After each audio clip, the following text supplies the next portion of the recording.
Hi, and welcome back to I'm Still Here. I'm really grateful you're here with me again. In our last episode, we talked about self-love, not as perfection or constant confidence, but as learning to treat ourselves with kindness, especially when we're struggling. Today, I want to talk about something that quietly shapes our entire experience of life, the voice inside our own head. That running commentary, that inner narrator, the one that speaks to you when something goes wrong, when you look in the mirror, when you try something new, when you remember the past at 2 a.m. For many of us, that voice isn't very gentle.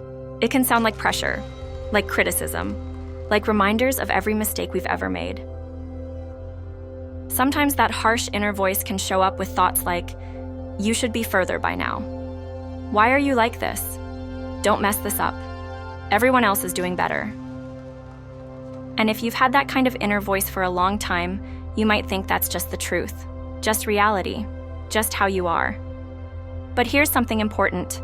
That voice is not your identity. It's a pattern, and patterns can be changed. Most of us didn't choose that voice. It formed slowly, from experiences, expectations, survival, comparison, fear. At some point, being hard on yourself might have felt like protection. Like if you criticized yourself first, the world couldn't hurt you as much. But what protects you at one stage of life can quietly wound you in another. There's a difference between a voice that guides you and a voice that tears you down. One helps you grow, the other makes you afraid to try. And self-love, real self-love, includes learning to change the tone of that voice. Not by pretending everything is fine, not by forcing positivity, but by choosing honesty with compassion. Imagine, just for a moment, what it would feel like if your inner voice spoke to you the way a wise, caring friend would. Not fake, not exaggerated, just steady, supportive, kind.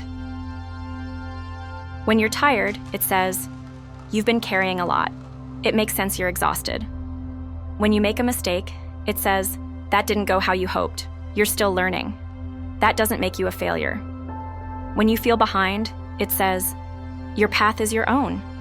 You're allowed to move at your own pace." That voice doesn't remove responsibility. It removes shame. And shame is heavy. Shame makes growth feel impossible. Kindness makes growth feel safe. If you've never spoken to yourself this way before, it might feel awkward, even uncomfortable. That's okay. It's new. It's a different emotional language. You don't have to believe every kind word right away. You just have to be willing to let a new voice exist alongside the old one. Think of it like turning down the volume on criticism and slowly turning up the volume on compassion. You can even try this in small moments. When your mind says, "I'm not good enough," see if you can gently add, "I'm still worthy of care." When it says, "I always mess things up," add, "I'm allowed to learn and grow." You're not arguing with the thought. You're expanding the truth. Because the truth is never just your flaws. It also includes your effort, your resilience, your heart, your intentions, your strength for still being here. And that brings us to something powerful: affirmations. Now, affirmations aren't magic spells. They don't instantly erase pain or rewrite your past, but they do something important. They plant new seeds in the soil of your mind. If you've been repeating criticism to yourself for years, it makes sense that those thoughts feel loud and familiar. Affirmations are a way of practicing a different message, one you may not have heard enough. So I want to share some with you now. You don't have to repeat them out loud, just listen. Notice which ones feel comforting, or challenging, or emotional. Take a slow breath in and out. Here we go. I am allowed to take up space. I am learning, even when it doesn't look like progress. I can be a work in progress and still be worthy of love. My mistakes do not define my value. I am not behind. I am on my own path. I deserve the same kindness I give to others. It's safe for me to grow at my own pace.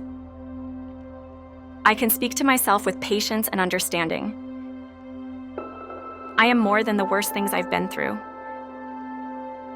I am still here, and that means there is still possibility. Take another slow breath. If some of those felt hard to accept, that doesn't mean they're wrong. It just means they're new. And new ways of thinking take time to feel natural. You are not failing, because self-love doesn't come easily. You are healing. You are unlearning. You are building a new relationship with yourself, one thought at a time. Before we close, I want to leave you with something to carry into your week. The next time you notice that harsh inner voice, don't fight it. Just pause and ask, what would kindness say instead? Not perfection, not denial, just kindness. That small shift, repeated over days and weeks, can change the emotional atmosphere of your entire life. Thank you for being here with me again. Thank you for doing this inner work, even quietly, even imperfectly. It matters more than you know. In our next episode, we'll talk about boundaries, how protecting your energy is also a form of self-love. Until then, be gentle with your mind. Speak to yourself like someone worth caring for, because you are. You are still here, and that is powerful.